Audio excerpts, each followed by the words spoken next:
place for your garden. I recommend doing it in a place, number one, that you can see from inside your house. Number two, in a space that is big enough to hold a garden, right? Even if you're not putting a super big garden in, you want to have enough space to be able to reach the plants, the vegetables, maybe even walk between some of your rows. Why do you want to see it from the house? Well, number one, you want to be able to see it if pests are getting into it. Number two, you want to be reminded to water the garden. It gets really easy to forget that you need to water the garden, especially in summer when we don't get these perfect, beautiful spring rainy days. You want to be reminded, and if you look out your window and you can see the garden, you'll be reminded. Site it right, find the right place for your garden. Okay, tip number two, plant it in the sun. Okay, so some people might forget this. They might plant their gardens under a tree or in a nice shady spot of the yard that seems nice. But most vegetables, herbs, and all of these things that we're going to be eating need at least 6 hours of sun a day in order to grow well. I would recommend kind of gauging the sun throughout the day before you pick the right place and space for your garden, just to make sure, again, that you're getting at least 6 hours of sunlight. It's super important. Sunlight is food for our plants.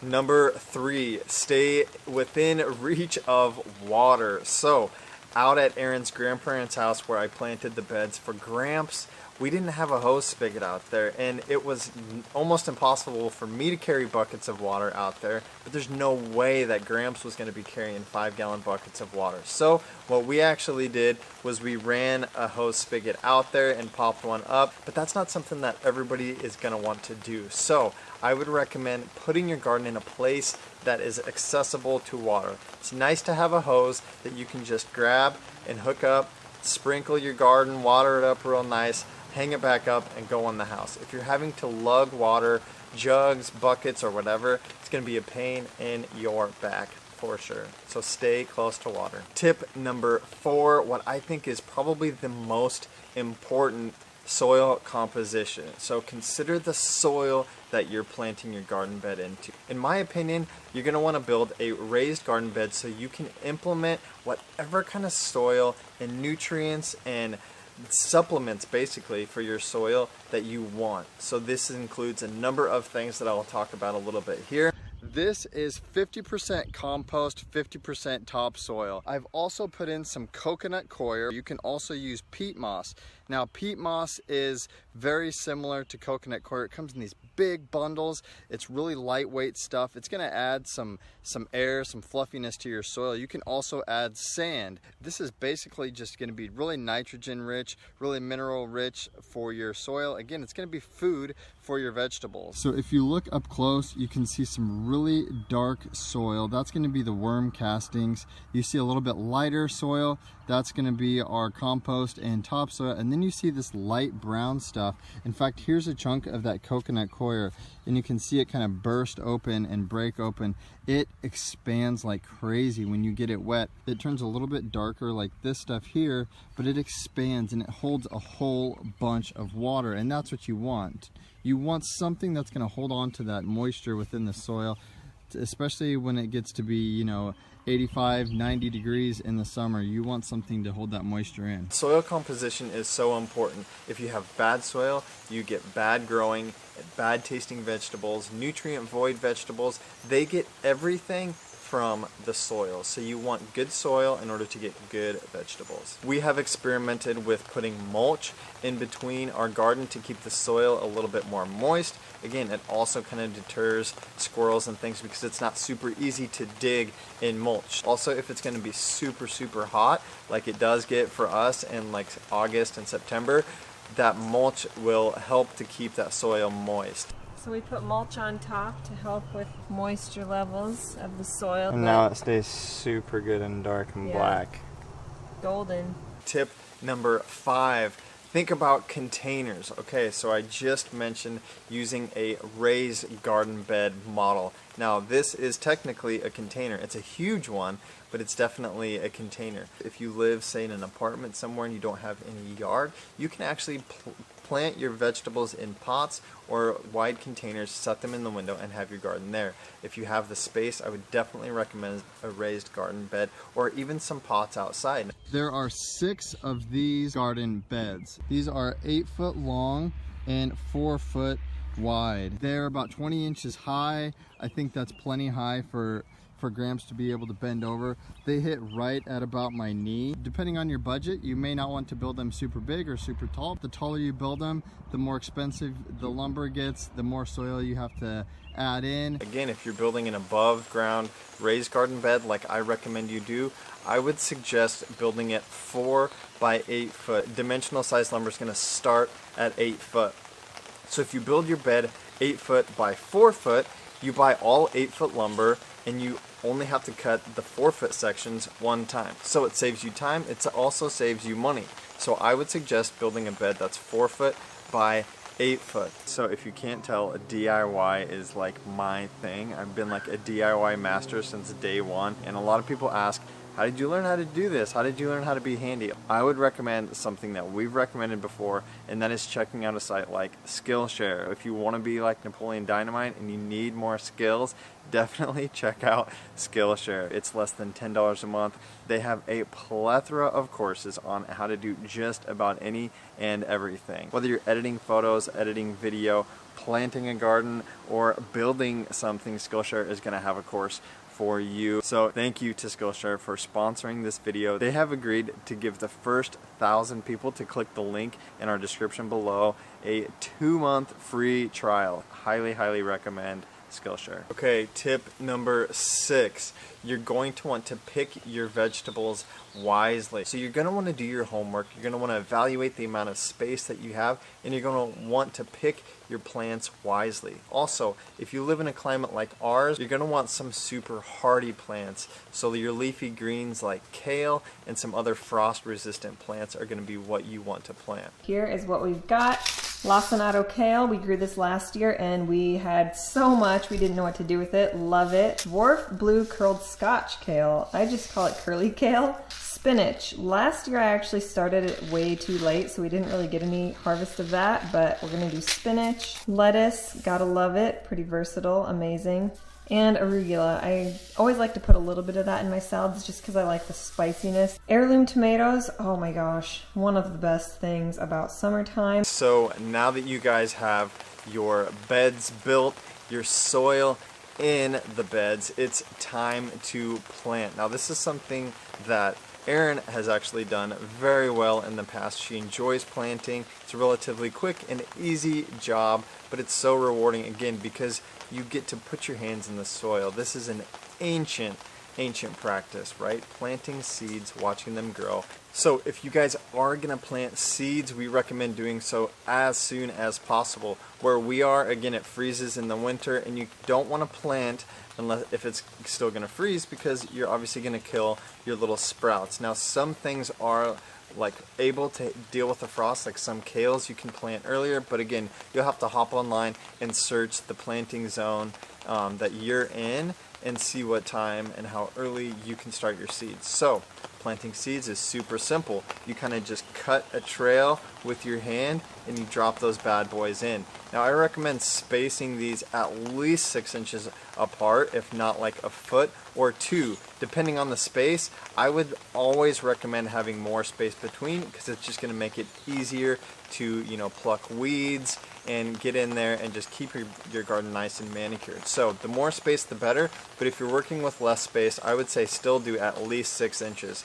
That's going to give you enough space, again, to get in there. Your garden's not going to get overgrown. They're going to grow up bigger than you think. We would also recommend planting certain herbs in your vegetable garden, okay? When we were in Costa Rica, we learned so much. Actually, they have an epic garden. It's actually more of a greenhouse. We learned so much about what to plant by what. So herbs are actually going to keep these worms and these grubs and these things that are going to eat your veggies. The herbs actually keep them away. So if you plant certain things by certain herbs by certain vegetables, again, you will have no pests, no bugs, and it seems like God's gift to us, like nature's gift. right? That we just need to know, we just need the knowledge to know what to plant by what. So if you want your food faster, right? You want your garden growing and full of green leafies, tomatoes, cucumbers, whatever it is you're planting, and you want them now, then I would recommend buying seed starts, okay? So if you buy the starts, these are going to be, you know, organic. Obviously I would buy organic seed starts. These are going to be grown in greenhouses like through the winter, okay, or at least starting in late winter, so that you can pick them up and they're already like full-size plants. Again, I'll insert some clips here so you guys can see about the sizes of the starts that we have. We have got some kale that needs planting. I just picked it up from the farmer's market. So these are actually seed starts that we purchased from our farmer's market. It just gives you a couple weeks extra head start so we can eat homegrown, homemade salads and fresh meals sooner. So I highly recommend doing it this way as opposed to planting seeds if you can find organic seed starts grown in a greenhouse, because they just are able to grow them a little bit earlier. In the summertime, there's nothing like fresh, homegrown cherry tomatoes. We eat these things by the handful like they're berries.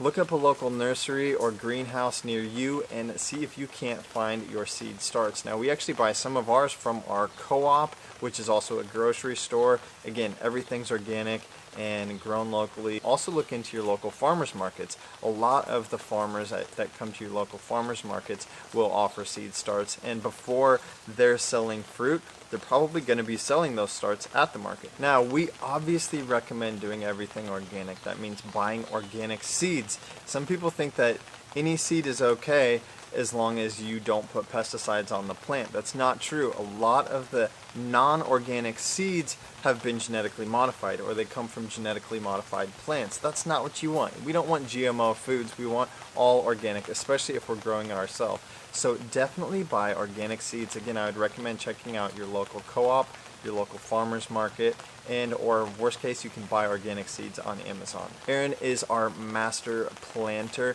and what we recommend are a number of different things. Number one, you can sprout your own seeds. Now, you can sprout them and then plant them in the garden, or you can simply sprout them to eat, like Aaron is actually going to talk a little bit about now. I'm going to show you guys how quick and simple it is to sprout your own greens on your own in your kitchen. Sprouting nuts and seeds helps to break down anti-nutrients, enzyme inhibitors, and lectins. And once those are taken care of, it unlocks all of the nutrient potential in the nuts and seeds. The soaking process simulates the seed going into the soil and being rained on, where it is then able to unlock its nutrients and its growth potential and become a sprout or a microgreen. So these are one of the most inexpensive superfoods, if you want to call it that you can purchase and make on your own at home to bump up the nutrient contents of salads. You can throw them in smoothies, top them on any kind of dish to beautify them and just make them more nutrient dense. Here are a few examples of different seeds that you can purchase. These are broccoli seeds, these are wheatgrass seeds, and then these are alfalfa seeds. You're going to take your broccoli seeds and you'll measure out 2 tablespoons, and then you're going to want to completely submerge them to let them soak in filtered water. For broccoli seeds, it takes about 6 to 8 hours. So 2 to 3 times a day you'll want to take and either mist or rinse your seeds just to keep them hydrated and from growing any type of bacteria. You'll cover them back up, and then once they've taken root, you can uncover them, give them a little sunlight exposure, and you'll notice they'll start to turn a darker green, and that is when they're getting full of that sunlight nutrition. This is something else I got on Amazon. This isn't any kind of endorsement or anything like that. I just really like the product. It's called the Sprout Master. I will link it below, and they're just these mini little sprouting containers. And you can see here, these are some broccoli seeds that I just started yesterday, and you can see they're growing little tails already, and they will start to take root, and then they will sprout up. A few days later, this is what beautiful gorgeousness you will be left with. Depending on how long you let your seeds or sprouts grow, they become microgreens eventually, and you can clip them at the root, or you can pluck them and eat the entire thing. Either way, Microgreens are fantastic sources of nutrients, phytonutrients, vitamins, minerals. They are seriously like tiny baby powerhouses of nutrition. So these are great to top your salads with. They kind of make a pretty little garnish on all kinds of dishes, and they taste amazing. Tip number 7, harvesting. This is what it's all about. This is why we planted a garden in the first place, so that we can pick and eat these amazing fruits and vegetables, whatever it is you happen to be growing. Now, Erin and I made the mistake the first year of kind of letting our garden go crazy. I'm like, just let it grow. It's doing so well. And before you know it, our asparagus was like 2.5 feet tall and tasted like crap. That first year, we had this massive arugula that was sprouting flowers and all kinds of stuff. We didn't harvest it soon enough. So, when you're harvesting your vegetables, be mindful. Only take what you want or need for that meal or for that day. Clip them nice and neat. Don't pluck them, don't pull them. And again, think about when things taste right, when they look right. Think about the cherry tomatoes and when they're coming off. It's also thinking about what's going to be best for this plant to continue to thrive. You know, if I strip every single leaf off of this kale plant, you know, it's not going to do very well. In fact, it might die. So, consider how you harvest, when you harvest, and enjoy. If you guys liked this video or found it helpful, please give it a thumbs up. Follow us on all forms of social media. We're always posting to our